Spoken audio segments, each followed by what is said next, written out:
Assalamualaikum warahmatullahi wabarakatuh. Perkenalkan, nama saya Siti Fatimah, NIM 855857196 dari UPBJJ Medan, Jar Binjai. Di sini saya akan menjelaskan tugas individu saya mengenai mata pembelajaran pendidikan kewarganegaraan di SD. Mengenai modul 12, yaitu penilaian dalam pendidikan kewarganegaraan SD. Kegiatan belajar pertama, konsep dan prinsip penilaian PKN SD atau MU. Sebelum itu, marilah kita jelaskan dulu apa sih pengertian dari penilaian. Penilaian merupakan serangkaian kegiatan yang dilakukan secara seksama untuk mengumpulkan berbagai data sebagai bahan informasi bagi guru dalam pengambilan keputusan tentang diri siswa yang bersangkutan. Ada 3 hal yang saling berkaitan dalam kegiatan penilaian, yaitu penilaian, pengukuran, dan tes. Ketiga istilah itu sering disalahartikan sehingga tidak jelas makna dan kedudukannya. Secara prinsip, penilaian dalam PKN tidak berbeda dengan penilaian dalam mata pelajaran lainnya. Hanya yang berbeda tekanannya, di mana penilaian dalam mata pembelajaran PKN lebih menekankan pada aspek afektif. Jerolimek dan Elsevier 1993 menyatakan bahwa dalam kaitannya dengan proses pembelajaran, penilaian dilakukan guru bertujuan untuk: yang pertama, membantu mengklasifikasikan tujuan pembelajaran atau aspek-aspek belajar yang penting bagi peserta didik.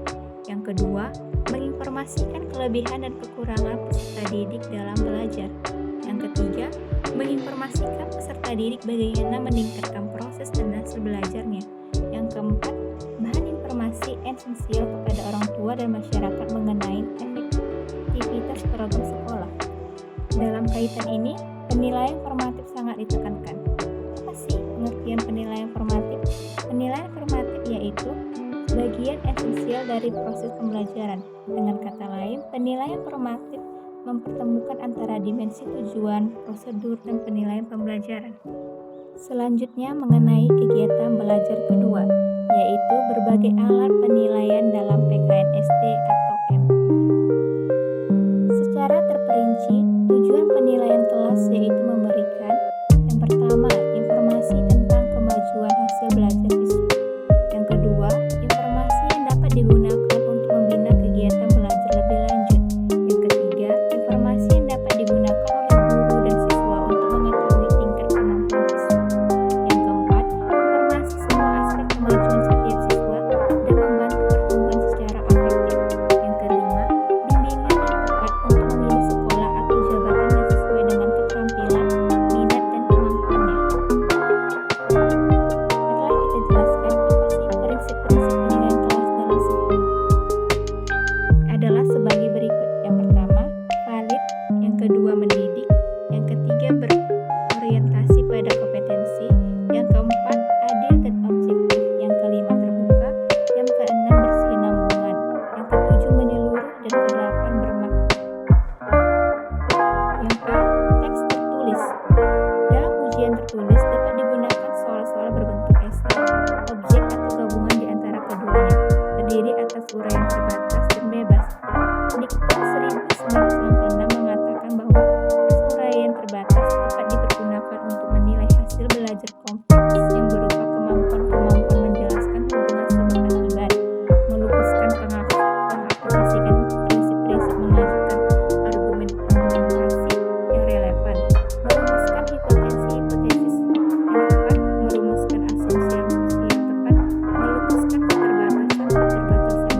Dan yang terakhir yaitu studi kasus.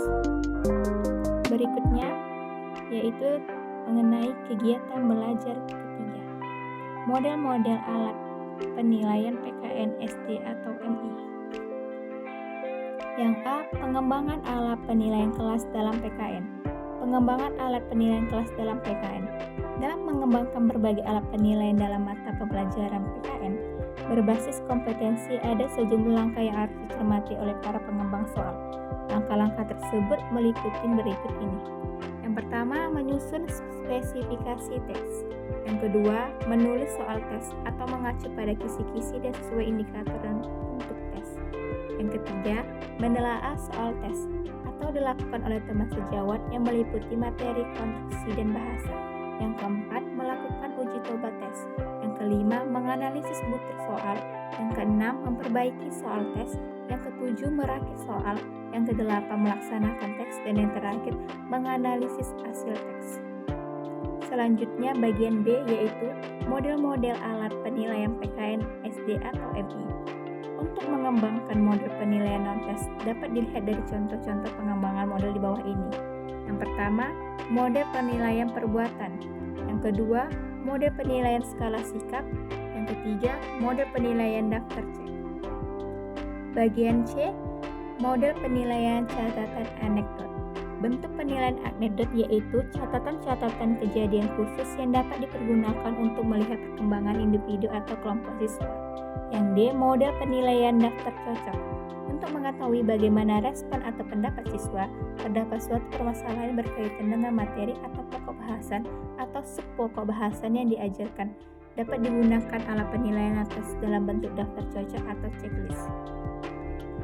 Selanjutnya bagian E, yaitu model penilaian skala bertingkat atau numerical rating scale.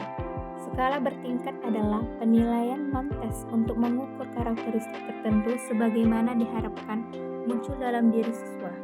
Tipe ini merupakan rating scale yang paling sederhana baik bentuk maupun pengadministrasiannya dalam pelaksanaannya, diikuti oleh angka yang menunjukkan kualitas keberadaan tersebut. Yang ke-F, model penilaian sosiometri. Itu sosiometri. Sosiometri adalah suatu teknik untuk mendapatkan informasi tentang struktur hubungan sosial anggota kelompok dalam satu kelompok formal atau kelas, kantor, organisasi, atau kelompok non formal yaitu kelompok bermain, regu, olahraga, dan kesenian. Yang C, model penilaian pedoman wawancara atau interview. Interview merupakan teknik pengumpulan data akan kemampuan belajar siswa yang dilakukan secara lisan. Yang ke-H, mode penilaian daftar baik buruk. Selanjutnya yaitu kegiatan belajar 4 mengenai penggunaan model alat penilaian PKN SD atau MI berbasis portofolio. Sebelumnya marilah kita jelaskan dulu apa sih itu portofolio. Portofolio merupakan berasal dari bahasa Inggris, yaitu portofolio berarti kumpulan hasil karya siswa yang menyajikan kemajuan, pencapaian, dan prestasi masing-masing siswa yang mencakup partisipasi siswa dalam memilih muatan portofolio, cerita seleksi, kriteria penilaian dan fakta yang menggambarkan diri para siswa. Menurut Nuriani Rustaman 2023, konteks asesmen berkenaan dengan portofolio meliputi berikut ini.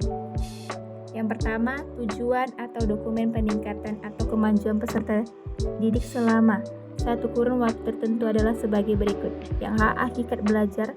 Yang B, fokus bukti. Yang C, rentang waktu. Yang D, hakikat bukti. 2. Peran penilaian dalam pembelajaran portofolio adalah sebagai berikut. A. Pemantapan kembali penanaman nilai atau proses edukasi dalam penguasaan bahan pelajaran yang belum dipahami dengan baik. Yang B. Penilaian jati diri atau self-evaluation kehidupan serta lingkungannya.